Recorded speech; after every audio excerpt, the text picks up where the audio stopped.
dunia hanya mampir. Ulangi. Sekali lagi, di dunia ini hanya mampir. Yang mantap. Sekali lagi, di dunia ini hanya mampir. Dulu nenek moyang kita, Nabi Adam dan Hawa, penduduk asli surga. Kemudian qadarullah, kita sekarang ada di dunia, kita pasti mati. Kita pasti mati. Ada berapa rahasia kematian? 3. 1. Waktu. 2. Tempat. 3. Cara. Jawab semua rahasia kematian. Waktu. Tempat. Kita hanya bisa mati apabila waktunya tiba. Walikulli ummatin ajal. Wa idza jaa ajaluhum la yastakhiruna sa'ata wa la yastaqdimun. Surat Al-A'raf ayat 15 dapat. Coba dicek ya. Setiap umat, walikulli ummatin ajal, ada ajalnya. Jikalau datang saat yang ditetapkan, la yastakhiruna sa'ah, tidak bisa diakhirkan, wala yastaqdimun. Jadi kita mati itu penyebabnya apa? Jawab. Kita mati itu penyebabnya waktunya sudah tiba. Bisa diundurkan? Dimajukan? Lalu bagaimana syariatnya kita mati? Apakah ada orang yang mati karena sakit? Tidak. Penyebab kematian cuma satu, waktunya sudah tiba. Sakit itu jalannya, bukan penyebabnya. Paham Dek? Bagaimana proses kita meninggal? Dicabut nyawa kita oleh malaikat maut. Kalau tidak dicabut, tidak bisa mati. Kita dicabut nyawanya oleh malaikat maut atas perintah Allah pada waktu yang ditetapkan Allah, di tempat yang Allah kehendaki. Kita akan datang ke tempat kematian kita, dan dengan cara yang Allah tentukan. Jadi kalau tidak dicabut nyawa oleh malaikat, kita mati tidak? Jawab. Ya, ada sebagian yang ngantuk ini. Bantu rekannya yang ngantuk ya, biasa dengan baik. Ini orang tua pada ngelihat nih nanti adik-adik, wah anak saya kok bagian tidur melulu nih. Nah adik-adik sekalian, jadi di dunia ini hanya mampir. Ingat baik-baik ya. Mengapa Allah menciptakan kita di dunia? Wa ma khalaqtul jinna wal ins illa liya'budun. Allah menciptakan kita untuk mengabdi kepada Allah. Ingat baik-baik ya. Kalau kita mengabdi kepada Allah, dunia nanti akan diberikan yang terbaik untuk kita. Dunia ini pelayan kita. Harta, gelar, pangkat, jabatan, kedudukan, popularitas, penampilan, semua hanya casing. Ulangi apa? Semua duniawi ini hanya, apakah orang dapat dunia sebagai ciri orang sukses atau ujian? Jawab. Ujian. Yang sukses itu yang lulus ujian. Paham? Apakah kaya itu tanda sukses? Jawab. Tidak. Orang kaya itu terserah Allah mau dikasih kekayaan sebagai ujian, ya.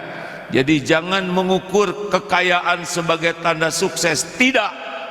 Kalau saudara-saudara, adik-adik menganggap orang kaya itu orang sukses, tidak melihat ketakwaan, maka kita rugi karena sudah salah mencari nilai. Harusnya yang sukses itu inna akramakum indallahi atqakum. Dia kaya tapi takwa. Itu yang sukses, takwanya yang sukses. Dia jadi pejabat tapi takwa, ketakwaannya itu yang sukses. Kalau hanya masalah harta, gelar, pangkat, jabatan, bukan tanda kesuksesan dalam pandangan Allah. Mengerti? Jelas adik-adik? Perlukah kita kagum kepada duniawi ini? Jawab. Jawab. Perlukah kita kagum kepada dunia ini? Perlukah kita kagum kepada kekayaan yang melimpah ruah? Perlukah kita kagum kepada jabatan yang tinggi? Jawab. Perlukah kita kagum kepada penampilan yang keren? Yang mantap jawabannya? Gak ada yang harus kita kagumi dari dunia ini. Dunia ini hanya ujian. Jelas adik-adik? Jangan kagum kepada HP yang bagus, gak lah. Mobil yang keren, boleh punya, boleh. Kalau nanti Allah ngasih, ya ujian itu. Tapi jangan kagum. Jangan hormat-hormat ke orang karena casing. Jelas? Kita hormat ke orang karena kita menghormati orang, bukan casingnya. Mau kaya, mau miskin, sama manusia ciptaan Allah yang kita harus bersikap baik. Baik adik-adik, berikut ini 7 pantangan di Darut Tauhid. Adik harus hafal ini, karena ini pantangan bagi kita dan aib bagi kita kalau kita melanggarnya. Sudah siap dicatat semuanya? Di pesantren ini ada pantangan besar yang kalau kita melakukannya kita memiliki aib. Satu, pantang yang utama dari hablum minan nas adalah pantang zolim. Ulangi. Sekali lagi. Yang mantap.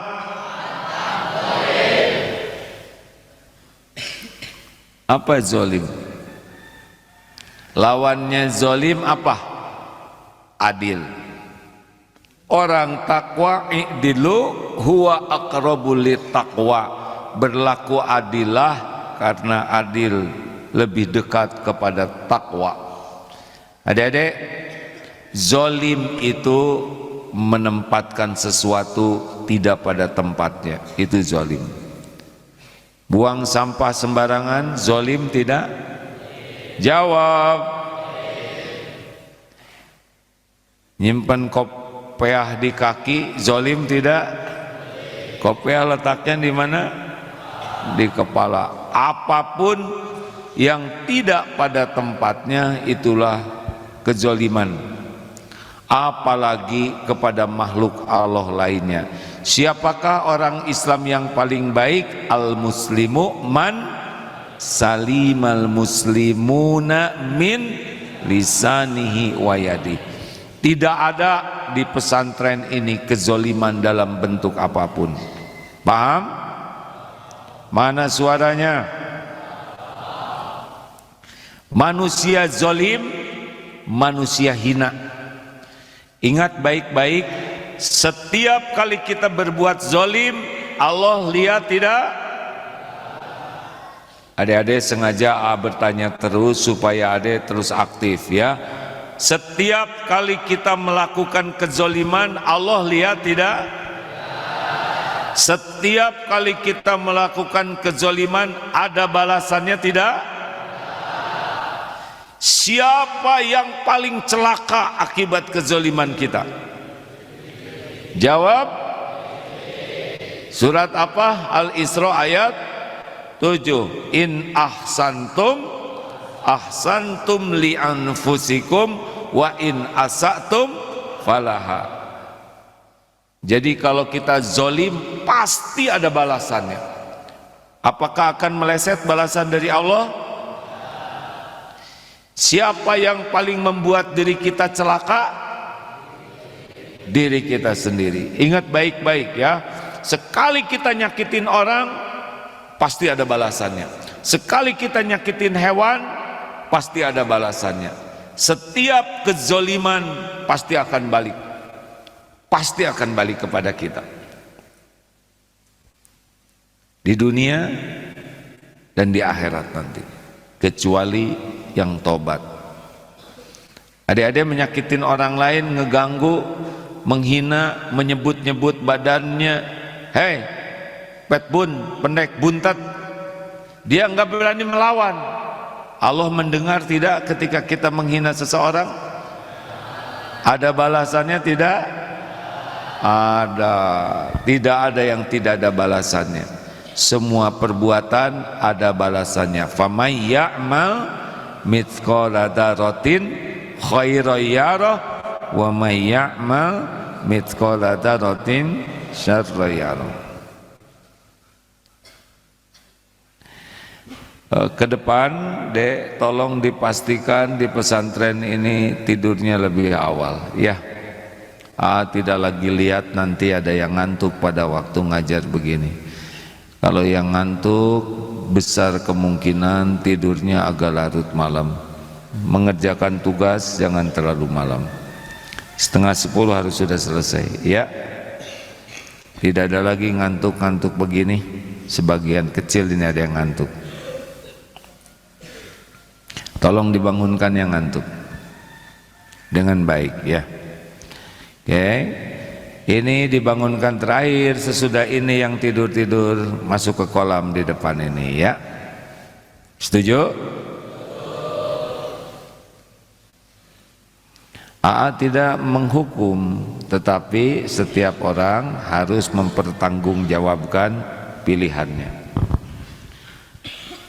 Tidak boleh menyakiti siapapun, baik lisan maupun perbuatan. 2. Yang kedua, pantang bagi kita adalah pantang mengingkari janji. Siap adik-adik? Kalau sudah janji ke adik, Dek, nanti kalau kakak libur mau bawakan permen. Walaupun permen, kalau itu janji, tepati. Pantang bagi kita untuk tidak menepati janji. Ulangi. Ulangi. Saya pinjam pensil, nanti jam 11 saya kembalikan. Harus dikembalikan. Pantang bagi kita tidak menepati janji. Aib, hina kalau kita tidak menepati janji. Tahu apa yang paling pahit perkataan orang tidak menepati janji? Munafik. Kalau sudah janji kepada siapapun, sepanjang janjinya itu bukan kemaksiatan, patuhi. Tapi kalau janjinya maksiat, langgar saja. Karena tidak boleh berjanji dalam kemaksiatan. 3. Pantang tidak jujur. Pantang dusta ini, ya. Tidak ada kita bicara bohong, tidak ada. Pantang berbohong, pantang berdusta, pantang untuk berperilaku tidak jujur. Jelas ya, Dede? Nanti kalau kantin kejujuran sudah ada, akan diadakan lagi. Jadi transaksinya tidak ada kasirnya, bayar sendiri, ambil sendiri. Latihan kejujuran. Negeri ini babak belur karena krisis kejujuran. Koruptor itu maling Koruptor itu penjahat, merampok, mencuri uang rakyat. Walaupun pendidikan tinggi, jabatan tinggi, tetap statusnya adalah maling. Ingat baik-baik, alaikum bisidqi, hendaklah kalian jujur, karena dari sidik yahdi ilal birri. Tidak ada orang jadi baik kecuali harus jujur dulu.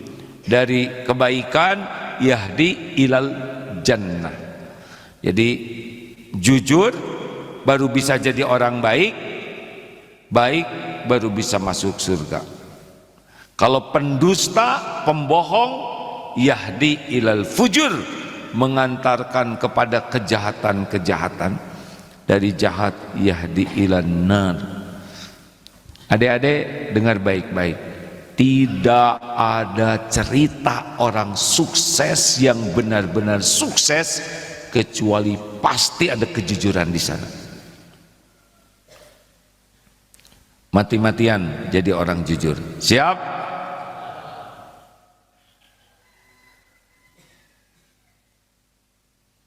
Antum? Ayo. Berani bertanggung jawab. Nggak apa-apa, ini bukan hukuman. Mantap. Ya, semangat. Terima kasih deh. Naikin celananya sedikit supaya nggak basah. Ya. Terima kasih ya dek. Oh, mantap. Berdiri. Nggak apa-apa. Perlu ditemani oleh di sana enggak? Tidak, insya Allah. Ini bukan untuk mempermalukan, nanti jadi kenangan buat beliau, ya enggak? Pernah direndam. Mungkin para pemirsa direndam di mana? Jadi mihrab ini di depannya itu kolam, nggak kelihatan dari kamera, ya. Nggak apa-apa dek, nggak sakit hati. Masya Allah. Sebentar lagi ya. Oh, yang ngantuk-ngantuk mulai mikir nih sekarang. Lanjut. Ini adik ini mantap nih bertanggung jawab, karena ada yang ketiga, yang keempat, pantang tidak bertanggung jawab. Waduh, ini mantap. Pantang pengecut kita ini. Kalau kita salah, akui salah. Apa coba sanksi di sini kalau salahan? Dipukuli, digelitiki sampai ngompol? Tidak, di smackdown? Paling top direndam, betul? Gimana deh tuh, malah cengar-cengir senyum direndam, ya enggak? Kayak belum mandi nih, ya. Adik-adik ingat ya, apalagi kita lelaki, pantang jadi lelaki pengecut. Siap? Pantang lari dari tanggung jawab. Tidak ada itu, tidak ada itu. Aib, hina dina, nista kalau kita jadi manusia tidak tanggung jawab. Kalau kita salah, akui salah. Kalau kita harus menanggung resiko, pikul resiko. Itu kehormatan bagi kita. Kalau ini ada jadi guru, mudaris, musrif, jangan menyalahkan anggotanya kalau kita salah. Akui. Kalau kita jadi pemimpin, tanggung jawab. Jangan melempar tanggung jawab kepada orang lain. Paham adik-adik? Hina, aib kalau kita jadi orang yang tidak tanggung jawab. Pikul tanggung jawab. Itu kehormatan bagi kita. Udah dek, dah cukup. Mau kemana sekarang adek? Celananya basah ya? Ya boleh atau keringkan.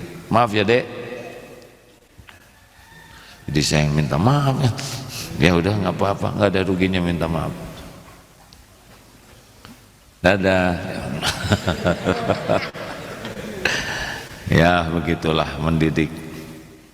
Tapi itu jadi kenangan indah nanti ya, pernah direndam. Sebetulnya ada mau dimasukin semuanya ke sini bisa, cuman ikan kasihan ya kan. Sampai yang keberapa? Coba yang pertama apa? Aib bagi kita pantangannya. 2. Ya, kalau udah janji mantap. 3. Gak ada bohong sekecil apapun. Jujur saja, jujur. Mantap. Pokoknya gak usah cita-cita jadi orang sukses kalau kita tidak jujur. Gak ada cerita.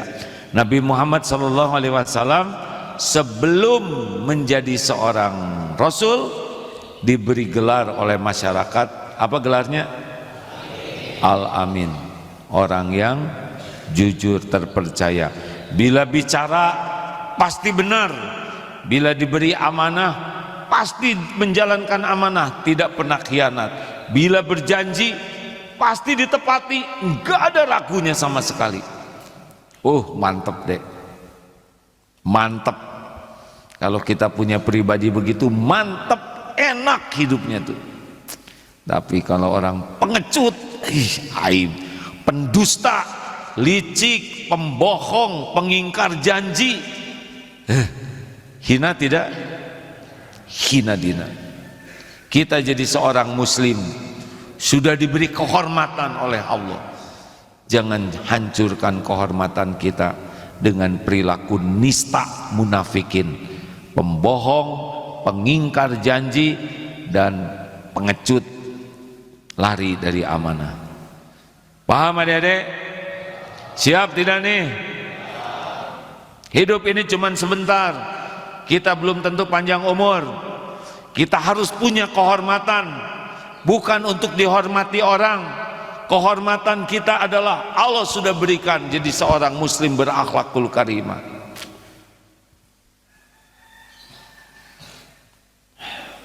Selanjutnya, ini tambahannya ya. Tambahannya, di Darut Tauhid kita ini pantang tidak tepat waktu. Aib kalau kita ngaret, tidak boleh. Tanpa uzur tidak ada ngaret-ngaret. Guru di sini, tolong ada kepala sekolah, pastikan tidak ada guru yang ngaret, walaupun sedetik. Ya, sedetik, telat semenit, telat 10 menit, telat 30 menit, sama, yaitu telat. Kita melihat guru yang telat berbaik sangka, bukan menghakimi. Adik-adik, berbaik sangkalah. Bagian kami, kepala sekolah, atasan-atasan yang menilai guru ini, kita berbaik sangka. Guru jauh rumahnya, tapi kalau menjadi kebiasaan telat, maka tidak layak jadi guru. Tolong digaris bawahi ya. Semua acara on time, supaya tepat waktu, selalu persiapannya lebih awal. Allah mencukai as-salatu ala waktiha, salat tepat pada waktunya. Dan supaya salat tepat waktu, bukan datang pada waktunya, datang lebih awal. Siap adik-adik? Nikmat adik-adik ya, nikmat. Pokoknya kalau kita telat harus minta maaf, karena kita sudah tidak menghormati orang yang sudah datang. Ada yang pernah suatu acara gini, sudah waktu nih ceramah jam 10, tapi belum dimulai. Kami sudah siap. Kenapa belum dimulai? Karena disebutlah seseorang ya, Pak pejabatnya belum datang. Hai, tidak apa-apa. Beliau mungkin sedang ada urusan, beliau sedang ada kewajiban lain. Jangan menzolimi yang sudah tepat waktu karena menunggu yang tidak tepat waktu. Ini zolim, benar? Mulai acara dimulai, jamaahnya belum datang, mulai. Jangan nunggu jamaah. Kalau sudah janji jam 8, jam 8. Jamaah belum datang, tidak apa-apa. Kasihan nanti kalau datangnya dapat sedikit, dapat pelajaran. walaupun tidak dapat ilmu ceramah, dapat pelajaran. Kalau telat tidak kebagian ilmunya. Pahami ini? Rapat tepat waktu, tidak ada main-main dengan waktu sedetik pun. Aib, semua jam harus sama waktunya, jangan sampai beda-beda. Amalan yang dicintai Allah, as-salatu ala waktiha. Jangan menzolimi orang lain. Tidak tepat waktu itu zolim. Harus malu, harus meminta maaf, walaupun sedetik. Ya, ini semua kepala sekolah ada, tenang deh ya. Cari kolam apa? Terlalu jujur beliau, ya. Ngantuk langsung cari toilet. Lanjut.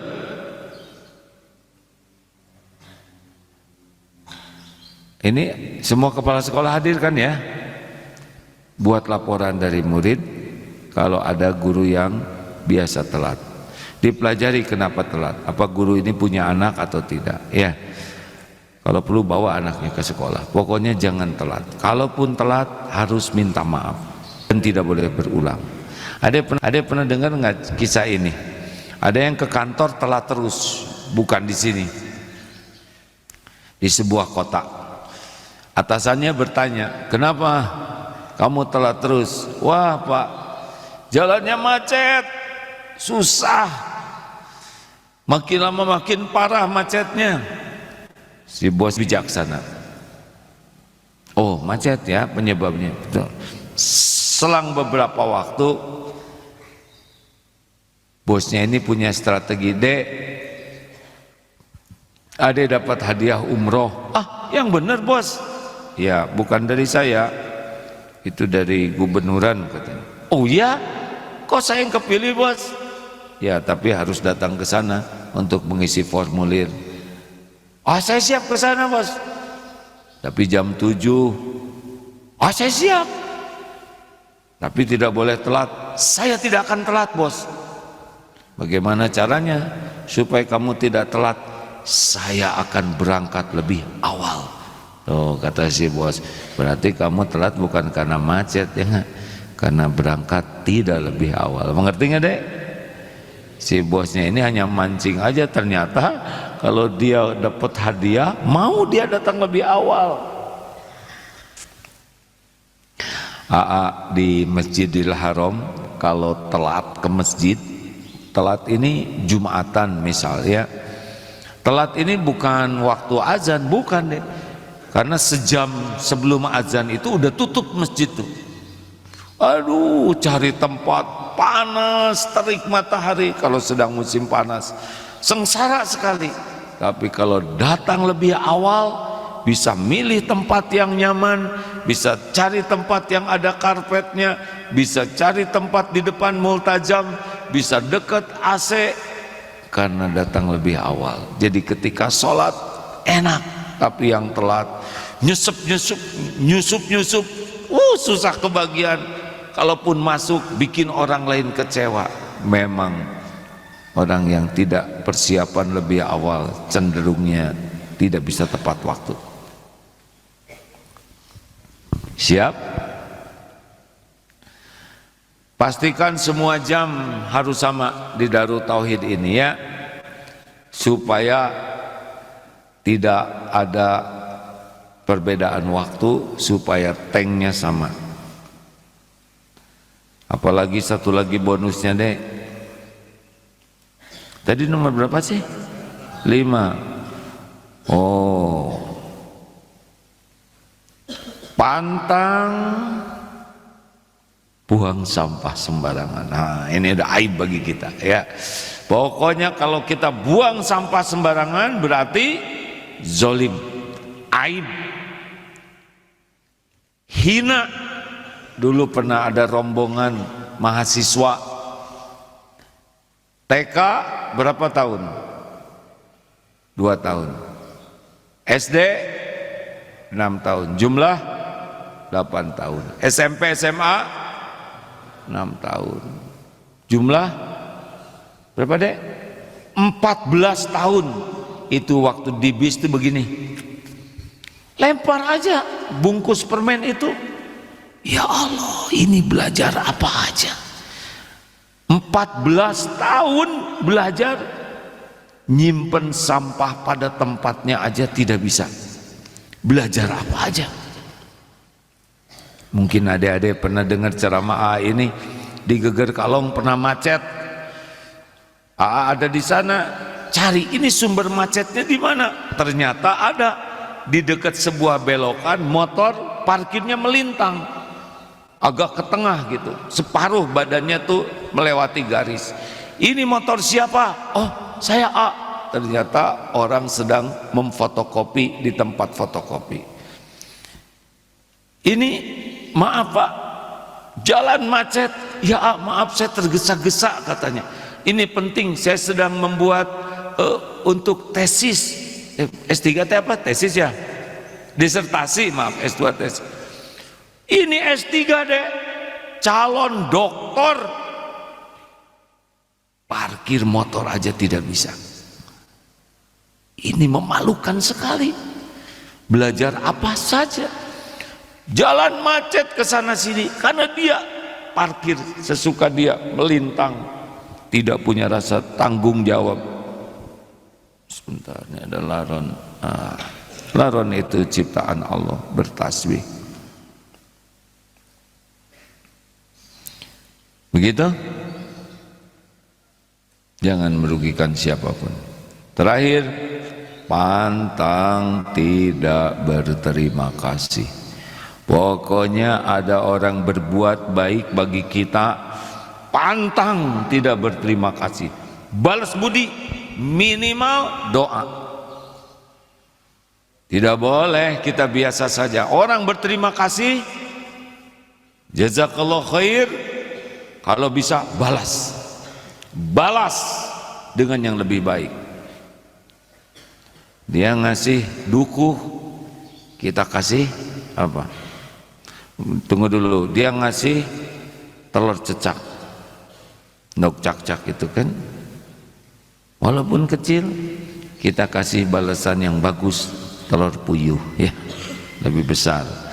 Dia ngasih telur puyuh, kalau bisa kita kasih apa?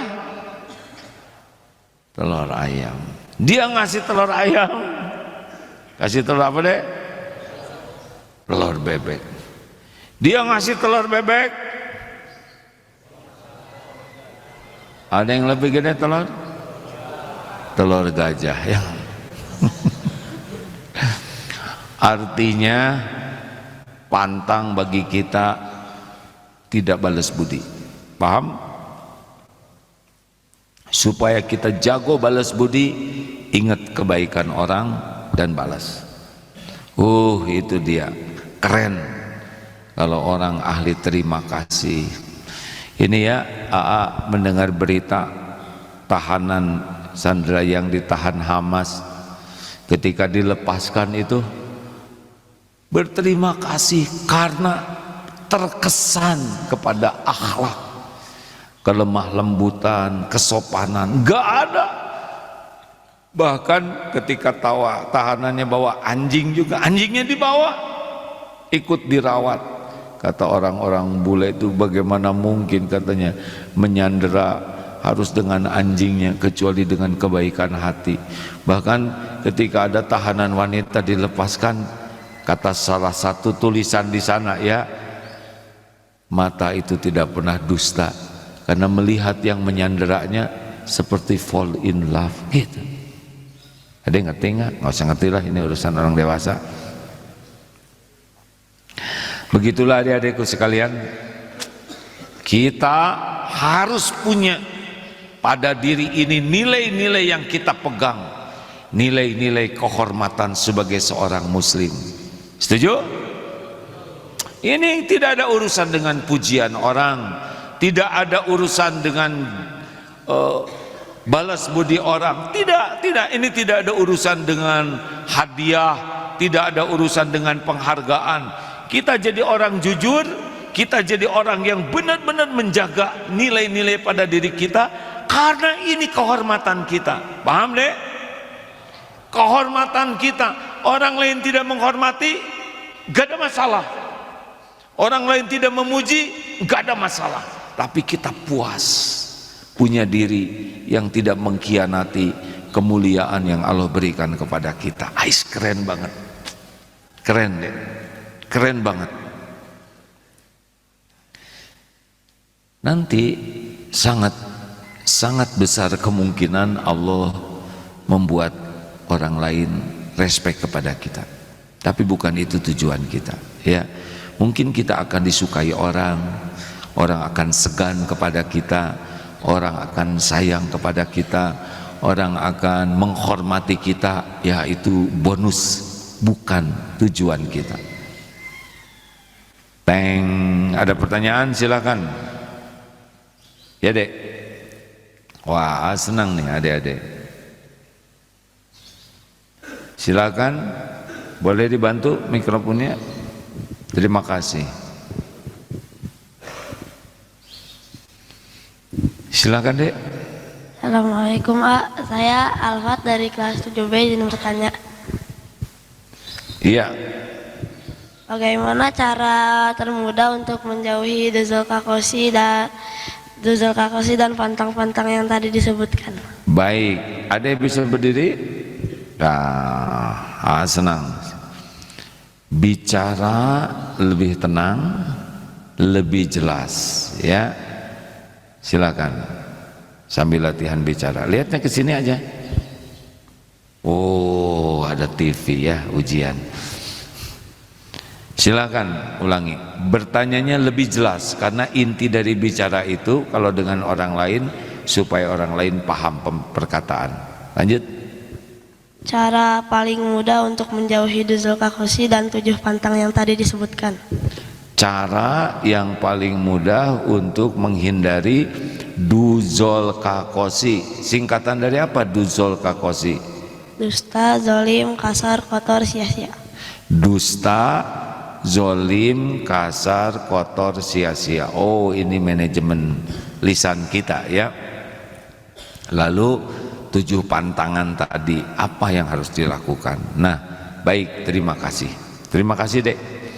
Ingat dek, kuncinya orang semangat itu namanya ambak. Ulangi. Apa bedanya dengan ambek? Kan? Ambak itu apa manfaat bagiku. Jadi sunatullahnya kita itu semangat kepada sesuatu yang kita anggap manfaat. Benar? Dalil hadisnya apa? Ihris ala ma yanfa'uk wasta'in billah wala ta'jaz. Berantusiaslah, bersemangatlah dengan apa-apa yang bermanfaat dan mintalah tolong kepada Allah dan janganlah malas. Jadi dek, ade harus belajar apa sih manfaat. Tadi ada yang nanya, kenapa sering cerita mandi air es, air dingin? Itu karena sesudah dipelajari manfaat mandi air es, air dingin itu banyak. Satu, imunitas tubuh menjadi tinggi. Dua, kalau iman jadi imun ya, daya tahan kita jadi lebih bagus. Yang kedua, peredaran darah kita menjadi lebih bagus. Bahkan ada juga penelitian sel darah putihnya, pasukan perang yang menghancurkan penyakitnya jadi lebih bagus. Lalu lebih fokus. Kalau biasa mandi air dingin lebih fokus dan lebih gembira karena ada hormon-hormon tertentu yang kalau kita dalam dingin itu dia keluar, jadi lebih bahagia, lebih ada kata-kata yang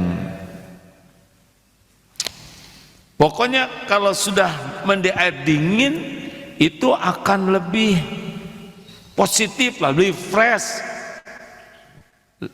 Ada membaca satu artikel tapi lupa kata-katanya ini. Juga akan lebih semangat. karena banyak manfaat, maka mulailah. Tapi kan dingin, hanya mandi, benar? Tuh udah kedinginan gini. Bertahap, air dingin, lama-lama airnya dikasih es, lama-lama berendam asal semenit, terus meningkat. Alhamdulillah dengan izin Allah. Padahal males betul tuh ya mandi air dingin. Di sini kan dingin juga di ekor satu ya. Dingin tidak sih? Tambah es. Jadi hangat air di sini. Tuh dengernya aja udah gitu kan. Ini masalah mental. Makin yakin untung, makin manfaat, makin semangat. Gitu deh. Jadi adek harus pelajari apa-apa yang manfaat dan latih ya, serta doa supaya dimampukan oleh Allah. Terima kasih. 2 pertanyaan terakhir, silakan. Ya, langsung mikrofonnya. Walikulli ummatin aja. Oh ya, Al-A'raf 34. Ya.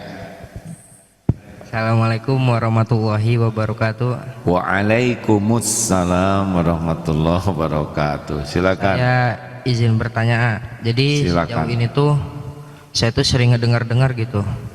Kalau misalkan Palestina menang, dunia ini kiamat. Karena saya masih belum percaya gitu. Jadi saya ingin bertanya ke AA, apakah itu benar dan sahih gitu? Wah, baru dengar juga nih. Sudahlah, pokoknya yang penting mah kita soleh aja lah. Mau kemana?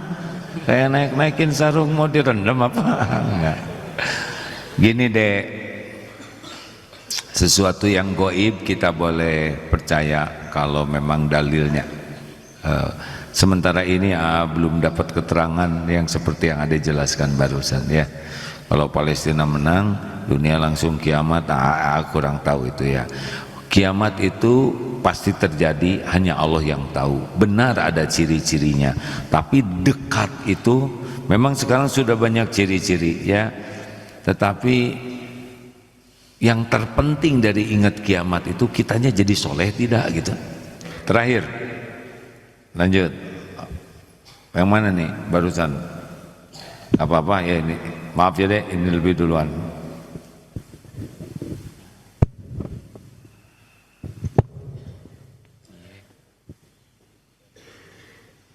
Bismillah. Assalamualaikum warahmatullahi wabarakatuh. Coba ucapan salam yang lebih tenang. Assalamualaikum warahmatullahi wabarakatuh. Silakan ulangi. Baik ya. Bismillahirrahmanirrahim. Assalamualaikum warahmatullahi wabarakatuh. Waalaikumsalam warahmatullahi wabarakatuh. Izin bertanya. Ya. Ini bukan mengenai tentang pertanyaan yang simpel aja. Bagaimana keadaan DT di Palestina? Itu aja cukup. Terima kasih. Bagaimana keadaan Darut Tauhid di Palestina? Begitu pertanyaannya? Siap, betul. Baik, terima kasih deh. Alhamdulillah, silakan duduk. Allah menitipkan masjid dan pesantren Darut Tauhid di Palestina di jalur Gaza dan juga pabrik air minum di jalur Gaza. Sampai saat ini belum ada beritanya. Di sana sulit sekali telepon, dan yang biasa terkoneksi ke sana juga sudah kembali ke Indonesia. Ada satu santri kita, Kang Ihsan, sekarang sudah ditugaskan ke Palestina tapi tidak bisa masuk, hanya sampai di perbatasan Mesir untuk membeli barang-barang dan dikirim pakai truk ke Palestina. Yang ada berita dari perbatasan, dari pengungsian Palestina di Jordan, perbatasan Jordania. Di sana ada amanah dari Allah, mobil klinik keliling. Ada 40 titik pengungsian dan ada mobil yang keliling untuk membantu pengobatan. Begitu informasi terakhirnya. Kita sudah berhasil masuk beberapa truk kiriman amanah dari jamaah. Doakan terus ya deh ya. Setiap sholat doakan, karena doa itu akan sangat bermanfaat bagi kita dan bagi yang didoakan. Jangan ada satupun santri yang tidak mendoakan saudara kita di Palestina. Satu doa, mudah-mudahan oleh Allah mungkin satu bom tidak meledak, mungkin satu orang yang hancur tapi dikuatkan hatinya, ibu yang kehilangan anak diteguhkan oleh Allah jadi lebih tenang, yang berhadapan dengan musuh diberi keberanian oleh Allah. Semuanya ada dalam genggaman Allah, tidak ada satupun yang luput dari kekuasaan Allah. Orang Palestina ciptaan Allah, orang Zionis Israel juga ciptaan Allah. Dua-duanya milik Allah. Bedanya satu beriman, satu mengingkari. Satu berjuang untuk kebenaran, yang satu untuk menjajah, melakukan kejahatan. Israel itu penjajah ya, adik-adik jangan lupa. Israel itu dulu tidak ada. Tahun 46 mulai melakukan teror, lalu mencuri. Jadi aslinya bukan hak membela diri, tidak ada hak bagi Israel membela diri, karena dia menjajah, dia yang zolim tapi berperan sebagai korban. Itu yang sebenarnya terjadi. Dulu tidak ada negara Israel itu, tapi qadarullah ujiannya seperti itu. Tapi banyak hikmahnya. Banyak sekarang orang yang terkagum-kagum kepada akhlak, keteguhan, kesabaran, ketangguhan saudara kita di Palestina, dan itu menginspirasi banyak orang untuk belajar Quran dan bahkan menjadi Islam. Semoga Allah menolong saudara kita di Palestina, khususnya di Gaza ini, dengan kekuatan iman. Semoga Allah lindungi dari kejahatan kaum zolimin. Allah kuatkan iman saudara kita di sana. Allah berikan ketenangan dalam segala keadaan. Allah berikan hati yang ridho dengan ujian ini. Diberikan kesempurnaan kesabaran menghadapi berbagai kepahitan, dan diberikan kemuliaan dunia wal akhirat. Dijadikan contoh kemuliaan seorang yang beriman, dijadikan jalan hidayah bagi sebanyaknya hamba Allah lainnya. Yang wafat semoga Allah jadikan syuhada, yang terluka Allah hibur dengan semua dosa diampuni dan diangkat derajat, dan dikumpulkan keluarga ini seluruhnya di sorga. Taqabbal minna ya arhamar rahimin, innaka antas samiul alim. Amin ya rabbal alamin.